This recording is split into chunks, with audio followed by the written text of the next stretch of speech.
Here. We're live. Good morning, John. We're live.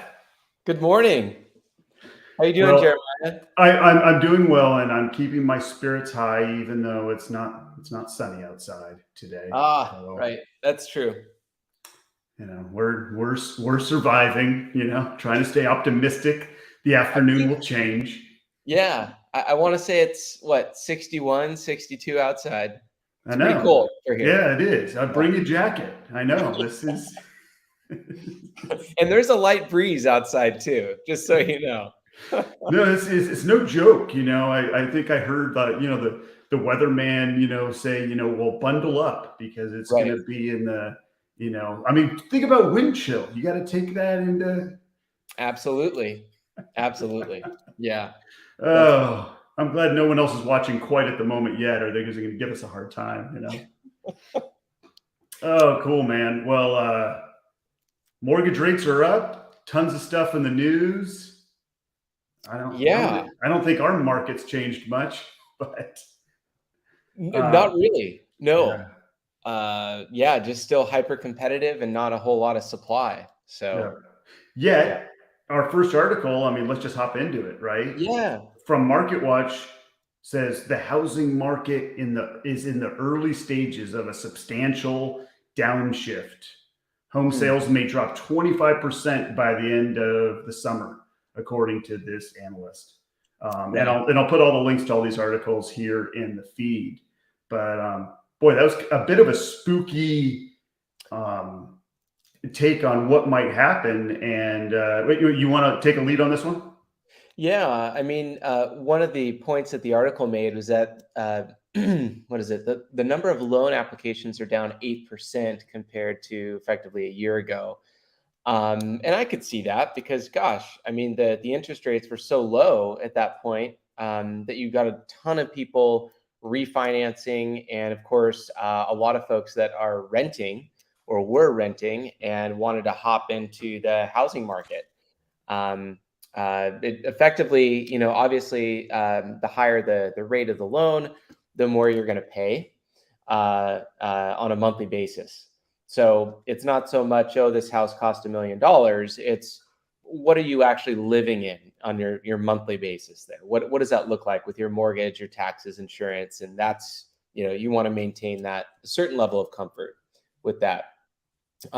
So they were talking about that. And I don't know. I still tend to think that each market has its own nuances. And, our market here along the beach in North County, San Diego, I got to imagine it's a bit different than, the fields out in Kansas. And so what we've continued to talk about and see are the number of people that are moving from other parts of the United States here to North County, San Diego, because they can, and they can work remote. And so a lot of these bigger companies are honoring that and saying, sure, go ahead, work wherever you want to work. As long as you get your job done, you're good. And so this happens to be one of the most desirable places, at least in the United States, and specifically for families. So when they talk about this, early stages of a substantial downshift in the market, they could be right. But you always have to go back to, okay, well, what are the variables that they're considering? I mean, there's a lot going on right now, and I in the world in general. I tend to feel that if anybody is making a statement like that, obviously they need to really back it up, and it could happen, but it's anybody's guess right now. And we're seeing this firsthand, Jeremiah, where it's supply and demand. We're at a fraction of the supply, and the demand is still through the roof. So it could happen. I'm not saying it won't, but typically the adjustment isn't quite as severe near the coast. It gets more severe, of course, as you go inland and things like that. But and I think that's where you're nailing on the head. Yeah. Is that it's hard to generalize, and then when you look at a statement like this showing such a drastic and number or what they anticipate affecting, Gosh, I don't even know if it's fair to generalize that for our nation as a whole. Right. I mean, I think there's areas that are going to get hit even harder Hmm. than what this analyst was talking about. Just like I think there's going Yeah. to be some of the more desirable markets, such as coastal markets, as you alluded to, that Right. are just going to handle any type of change so much better. Case in point, going back to how some cities and suburbs we have here in San Diego were able to weather the storm of the Great Recession. Right. They almost made it look like it never happened in those Right. areas. So yeah, I agree with you there, John. I also agreed with this analyst when they were talking about how the affordability is going to play a huge factor. And I do agree that you can have unaffordable areas in Kansas as much as you can have unaffordable areas in California. Um, Right. what I didn't quite agree with the projections was just how steep and how dramatic that everything was being discussed in the article. It just and, Hmm. and it just goes back to not only the supply and demand you talked about, but just going back to location. Right. And I think you make a really good point there, Jeremiah, because the wages here in San Diego just aren't keeping up with the prices of homes. Yeah, And so, unfortunately, the position that we're in here is that we've got a lot of people transplanting from other parts of the United States that are keeping these really high paying jobs. And so they can afford a larger mortgage. They can afford, more home or a better location or whatever, whatever the case might be. And it's unfortunate for the people that have been here and are residents here because they just can't compete at that level. yeah, yeah. Um, Did we have another article that we covered that San Diego took over as the most unaffordable in the country, or was that something I yes. read? Yeah, no. Yes, we do. So the other one that, and one of the articles that we're going to touch on today is what can you rent in San Diego for fifteen That's hundred right. dollars a Yeah, month? that's right. Yeah, And they touched on that, and supposedly we are the second highest overall median rent in the country, yeah, yeah, at just over $3,000 a month for yeah, the median rent. yeah, yeah. Yeah, So we'll dig into that a little deeper right. on that third topic. But the affordability factor, I mean, obviously it affects anything when we talk about the market, and you combining the people that are relocating to San Diego just to work remotely, as you talked about, is a huge factor. Yeah, Just income in general is a huge factor, and then with all of these changes, um, it's really hitting hard. I think the minimum wage workers, where we talk about inflation, we talk about everything going on here, and as we'll discuss about rents, same as in home prices. When those are spiking, I get it. That's why so much here in our county of San Diego has been affected so much. yeah, But and it's really tough. I mean, like you alluded to there, with the people that are the working at minimum wage, regardless, the okay, minimum wage has gone up. Okay, it still doesn't even begin to scratch the surface of the price points here and the cost of living here. it hasn't gone up double digits like everything else feels like it has, right? Yeah, Yeah. yeah, So it creates a very big problem and a larger divide between the people that are already in the game and are riding that wave, and then the other folks that aren't yet in the game that are trying to get in. It's yeah. very, very challenging for them to do that. So yeah, Well, right before we finish this first topic, I got to also bring in, it'll just tie into our third one, that this analyst talked about, well, this could be good news because, rents could start to level off if right. this happens. And again, that's something else that I just don't quite agree with, at least happening anytime soon. And that's where, I don't know if you have any other comments about this one, but I just think you have to be cautious about some of these just generalized an analysis of markets that Yeah. are so nationally drawn because, quite frankly, I don't think this article has any impact on what's going around in our region, what's going around for any of my clients around here, but it can definitely give that doomsday, oh, well, shoot, what's going on concern. So, Yeah. And, I've had friends that have been waiting for this huge crash, economic crash for 7 years, 8 years now. And at some point, yes, things are going to adjust, and there are many variables outside of our control right now. But at the same time, look at what they've missed out on by waiting with this, doomsday outlook. Had they gotten in the game 7 or 8 years ago, uh, they would have been patting themselves on the back, yeah.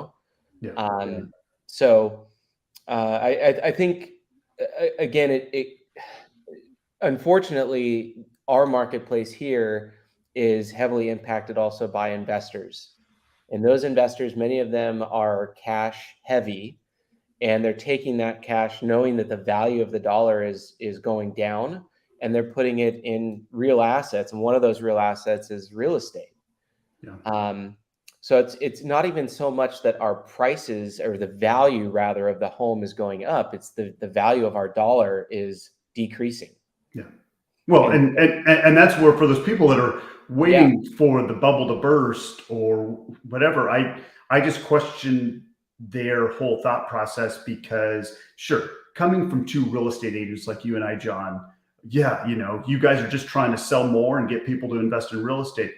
That is accurate, but I sure hope that folks that if they choose not to invest into real estate, wait for a crash there, that they're still investing into the market in some avenue right.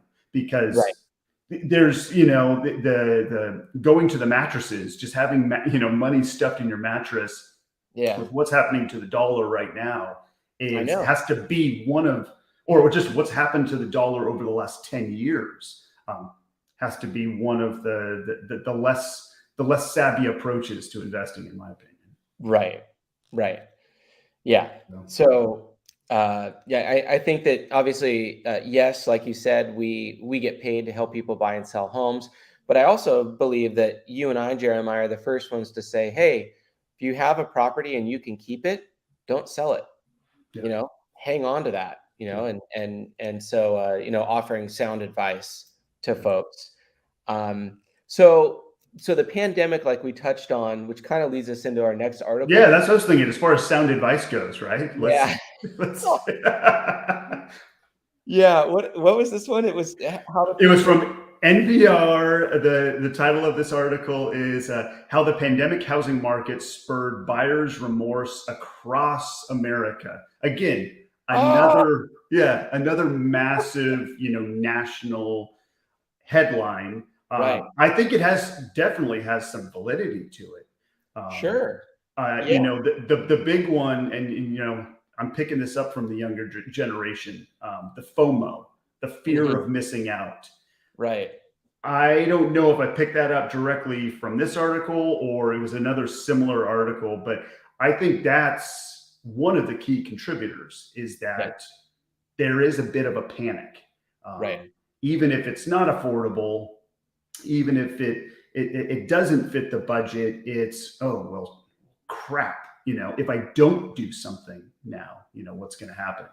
Right. And this article highlighted some of the absolute, I don't even want to necessarily say negatives of these people buying maybe in a situation that they weren't quite, they didn't quite have all the funds, but maybe not quite realizing to the extent of what home ownership is. And Mhm. and I think you and I have talked about how that's part of our jobs to educate our clients, especially our first time home buyers. And Right. what's your budget to purchase a home? Not how much will the bank give you, but what is your budget to purchase a home with your mortgage? But also, what do you have in reserves for Mhm. for doing maintenance, for doing repairs, for doing additions, for just buying a new sofa in the living room. So Right. Yeah. I mean, first off, I guess I could say here that I don't think that home ownership is necessarily for everybody. mhm, Um, I was reading this article, and I maybe I listened to it. I think I read it and I listened to it. And when I listened to it, it was, you know, it was highlighting certain folks across the country, and one in particular, I think they were complaining, about a furnace that went out, mhm, and plumbing issues and things like that. Those are all things, of course, as a homeowner that you have to take ownership of and responsibility for. And they were just saying, gosh, did we make the right decision? Because I know, like in the past, if this would have happened, our landlord just covers it. Well, the difference is, in my opinion, here, you have someone who's a homeowner who's thinking much more long term. How does this play into my long term, my lifestyle? How can I mhm. leverage that property to, do whatever I want to do? Basically, it affords you options versus someone who's a more short-term mindset. Oh my God, I got to come up with another couple $1,000s here. And that's all very real and true, but it's still very short-term thinking. And so what I have found is people that are renting and go from renting to owning their first home, it's a big jump and it's a wake up call for them because now they realize what over time what actually goes into home ownership, but they also realize the rewards of home ownership, and there's many. Um, so, as far as this article goes, they touched on inspections and people waiving their inspections to buy a home and to look more Mhm. competitive. I mean, you and I have talked about this. We never encourage people to waive those inspections. And even on the listing side, when people do waive the inspections, I'll still say, please inspect. Yeah. Like, you Yeah. don't want the liability, and you need to know what you're buying. Shoot, Um, we've even taken it a step further. On one of your most recent listings, you handed over a home inspection, right? yeah, yeah. Home inspection, termite, all the receipts from the work that's been done on the home. Yeah. Yeah, yeah. Just want people to know what they're buying, especially right now Right. because there is so much pressure on buyers to make a decision, a huge decision within, I don't know, 3 hours, 5 hours. They need to make a Mhm. decision on this. And so by providing them with that information up front, at least they can go in eyes wide open, knowing that there's some issues there, like with every house, and Yeah. those are going to have to be tackled. Yeah. So, yeah, Yeah. Not waiving inspections, making sure you view the property yeah, yourself. right. Um, but also, I hadn't heard of the 1% rule, or maybe not used. I know there's so many different strategies that people use for budgeting, but Uh-huh. I did like that they talked about the 1% rule to make sure you have your savings of 1% of the home's value to do maintenance, to handle Hmm. items, to have that available. And maybe it's because of the industry we're in. I don't think about that enough, but to have that already part of, hey, I'm going to be buying this house and I have to just assume, I have to anticipate that I'm going Right, to need to come up with these funds. right. But I I also have some sympathy towards buyers. You were talking, they had to make a choice in 3 hours. Some of these guys, they also have to kind of just evaluate their situation and go, how much do we want to leverage ourselves? Right. Um, and take that chance. I know we've talked about, we don't have a crystal ball on what's going to happen right now, but if you're not getting into something now, are you prepared to pay the rents that we're going to talk about in the next topic? Yeah. Are you prepared to potentially have to even buy a more expensive home, 6 months or a year from now? So, yeah, it's definitely not an easy situation for buyers and first time home buyers right now, because it's a big step. Yeah, and even with mom and dad's help, which, many of them receive, Mhm. talking to parents as well, they've never experienced anything quite like this. And they're thinking, my God, like I never would have been able to afford a home in this neighborhood, Sure. So mom and dad are pitching in with many of these deals, which is great, to try and get their kids in the door to a home. Now, right now, I think it's more about winning the home. So on any given house, let's say there's like 7 to 15 offers on a house, and it's much more about you coming from a position of, yeah, financial strength if you can, and Mhm. then tightening up those contingencies. But basically, you're trying to win. You're trying to beat these other competitors here to get a shot at buying the house. And so it's a different mindset right now. So these buyers, yeah, I mean, my heart goes out to them. They're really having to stretch their boundaries and their comfort zone, and just go in with that mindset that you're going to hang on to this property for 7+ years. Yeah. Well, and isn't that where, if we go to the topic, right? Yeah. Buyer's remorse. Hmm. Well, yeah, I think if you're thinking you may need to go do something else in about 6 months, then yeah, it's going to be hard. It's going to be a harder pill to swallow when you're having to, pay this money up front. But Right. if you're in this for the longer term, or you've essentially analyzed, well, crap, I'm going to be paying this much for rent. Right. I'm going to have to, I'm paying a premium for all of this other stuff. Yeah. It may be better for me simply just to have control over my housing, Yeah. by owning. I think that makes a lot of sense. But there's many people that, of course, feel that, right now the market is just too hot and it's moving at such a rapid pace.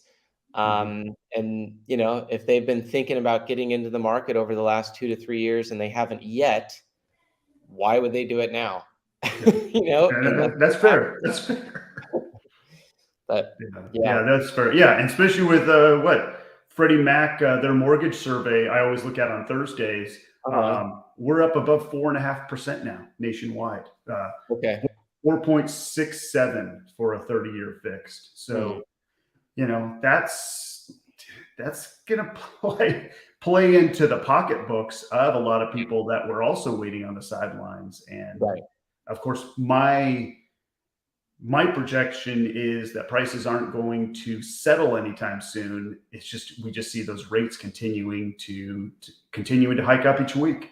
So Yeah. And so, as you see too, Jeremiah, when you're listing a home, you get to look at, obviously all the offers that come in. The majority of the offers that I saw recently on a listing, they were anywhere from $300,000 down mhm, to over 1 million down mhm. in cash. And so, the rates are going to impact things, but when you're talking about these big 30%, 40%, 50% down or more, obviously it's not impacting them the same way as it would Yeah, somebody just trying to get in with 5% or something like yeah, that. yeah, yeah. But Yeah, I always tell my FHA loan buyers, we yeah, just have to have that heart to heart to just be like, listen, yes, FHA, the 3.5% down is an absolute option. That's definitely on the table. But this is where we're going to be competitive wise, right? right. So just because, again, that having that direct conversation to say just because you can doesn't mean it's going to be what it takes to win. Exactly. That's exactly Mhm. right.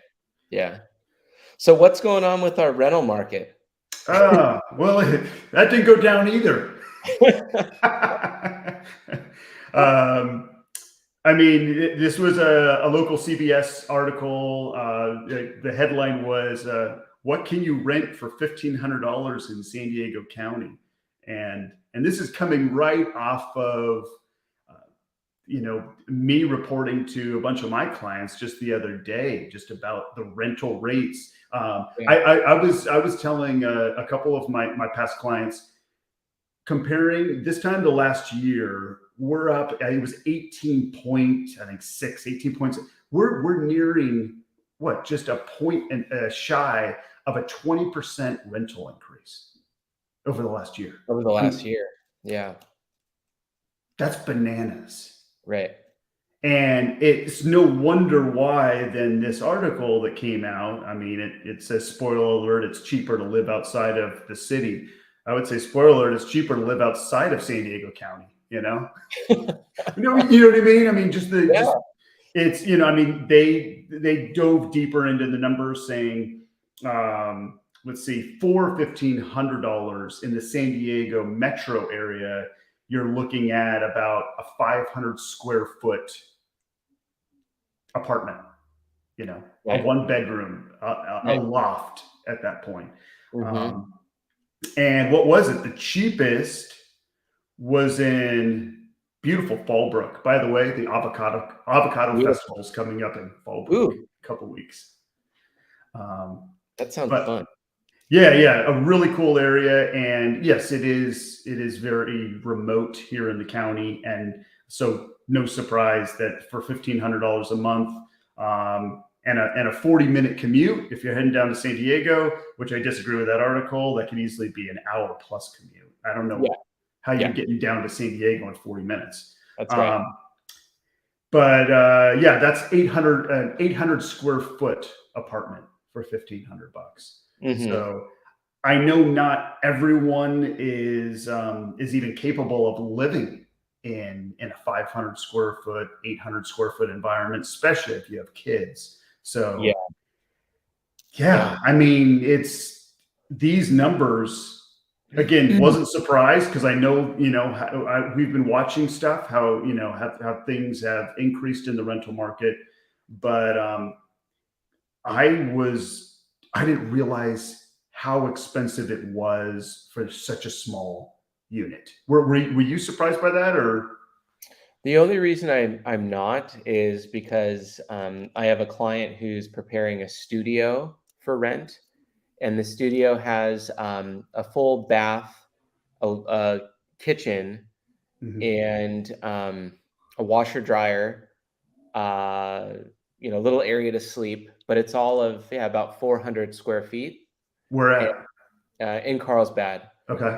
and that will easily rent for $2,000 a month.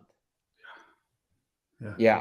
It's 400 square feet, but it's either going to, probably be a single person that just wants to be close to, the village and the beach and stuff like that. But all day long, it'll go with that. It might go for, I don't know, it might go 2,200 to 2,500 a month for that. Yeah.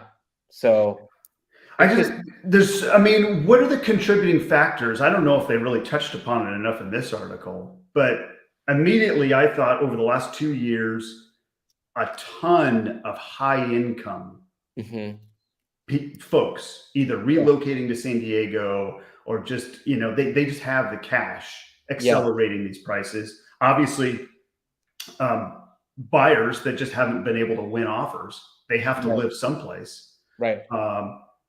But I mean, I don't know what other ideas you have that have contributed. And all the Airbnbs and the short-term rentals that I think they've taken potential rentals and then just removed them out of the rental market, because that 400 square foot place in Carlsbad for $2,000 a month. Well, shoot, what if we can't maybe get $4,000 a month for it if we just rent it bi-weekly? Yeah, especially in these areas that we're talking about, Jeremiah, because that's exactly right. So that changes the dynamic too of somebody looking at a property for purchase. Can I put additional units on it? Is it in an area where I can Airbnb it, such as short-term rental? People can come here for a weekend getaway, have fun, and they'll pay $1,000 a weekend for this thing. It just totally flips everything on its head.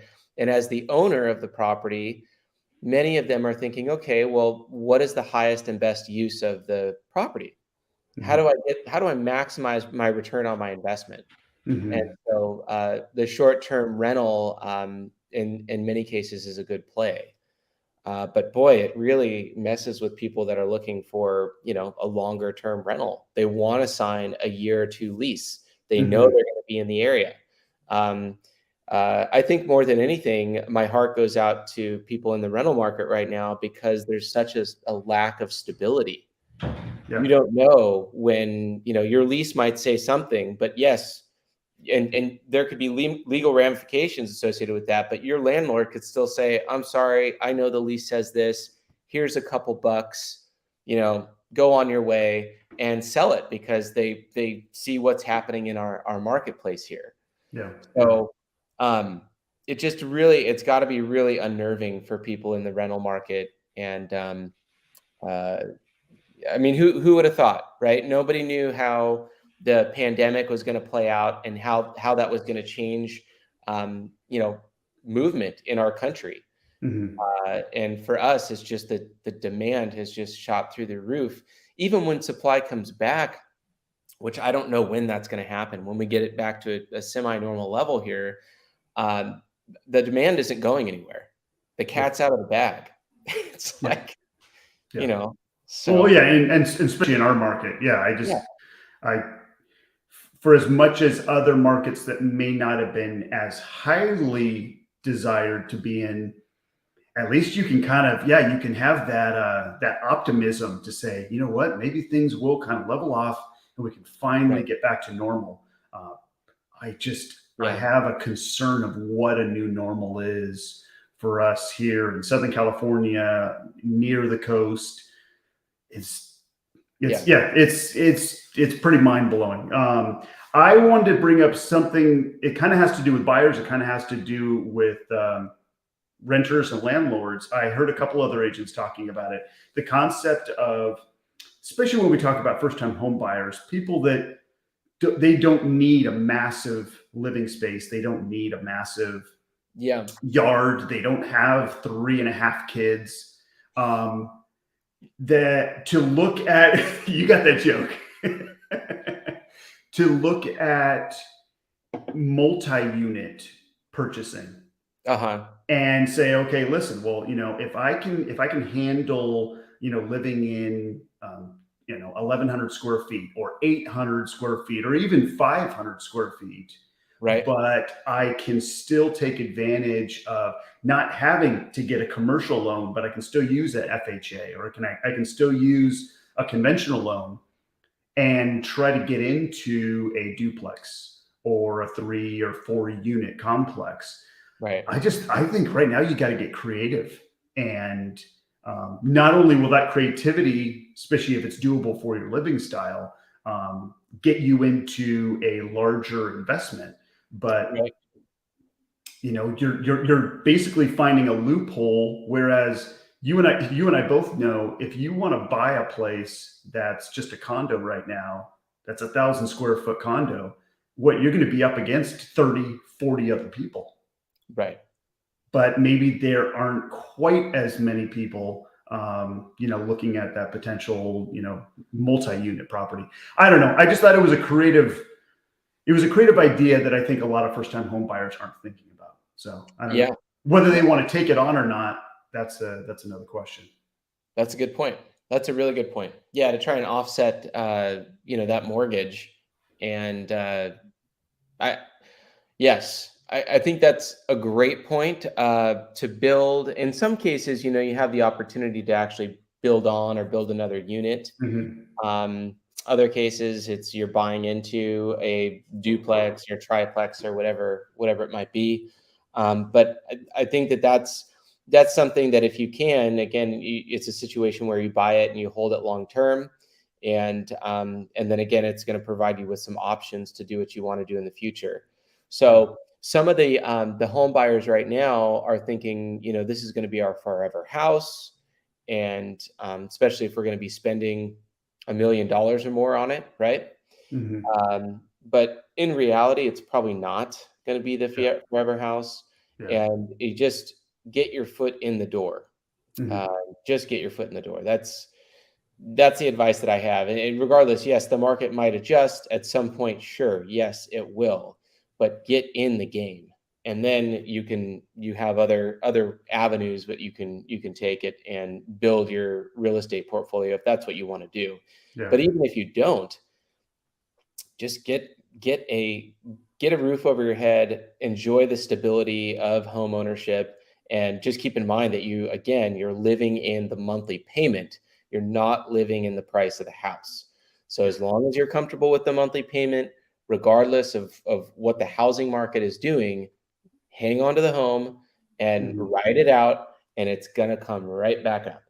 And Yeah. you look Yeah. over the course of history, what's happened. It's just that right now we're in an extreme spike, but it's gonna continue to go. Yeah. So Well, I always get a little nervous anytime I hear someone say their forever home or their yeah, forever dream home, and I try to correct them yeah, because I just go, first off, you need to be trying to win the home with a investor mentality, right? mhm, Not with your emotional, like this is yeah, our forever home. Just because you want to make it focused on your budget, like you said, John, right? Not with your heart saying like, oh, but I want my daughter to swing on that swing set, on the tree in the right, backyard. right, But the other problem I have with just the forever home is that I just see people just feel like, oh, well, it's so much easier to put all your eggs in when it's the forever home. mhm, And I don't know if I don't know anyone yet in my career that hasn't sold their forever home. yeah, You know what I mean? Like you're right, I don't know. To me, it's it's a word that gets tossed around too loosely, and I just don't believe in it. It's just brick and mortar stuff we're talking about. So right, right, yeah. Well, it's a very interesting marketplace right now. It is dynamic and changing fast. yeah. So the interest rates, yeah, they're gonna play a role. But again, there's a lot of cash in the market right now. So even if it's not an all cash deal, many of these deals have four, $500,000 or more that are being put down, uh, Mhm. courtesy of in many cases the bank of mom and dad. Yeah, yeah, So yeah. Well, and I think you and I were chatting the other day. For those of you, if you're not working with one of us, ask your agent because I think the key thing we're going to be looking out for not only how many other offers are on the property, but then looking at how much how much over asking are we seeing things going? Because what I'm projecting, and John, I think I mentioned this to you, is that here in San Diego, I don't think we're going to see like all of a sudden it's just going to start dipping and we're going to just right, start falling. But I right, think if talking to your agent and you're finding out kind of the stats on where that home closed and how much yeah, competition there is, I think that's where we're going to start to see glimpses as there's fewer and fewer offers. And right, yeah, I don't mean to, you know, get anyone too excited. I think it's going to go down from 20 offers down to 15, down to yeah, 10. We're going to see that start to shrink a little more. And then I think we're going to start to see the over asking, just these wow, crazy figures start to come down to more realistic levels on the asking price. But I yeah, think that'll be the key factor on where we're headed and what's going on. yeah. I think you're right. But Yeah, yeah. well, cool, bud. Well, I know we got a busy Thursday. It was Me fun too. to get this in. All right. And, Yeah, and, no, it's and I always did see fun. the sun peek out a little bit out my window here. It's trying to. Yeah. All Cool, my right. friend. Well, John, I look forward to next Thursday. And everyone, have a great week. Those links to the articles are right in the comments. Thanks, you guys. Thanks, Jeremiah. All right. See you, bud. Bye.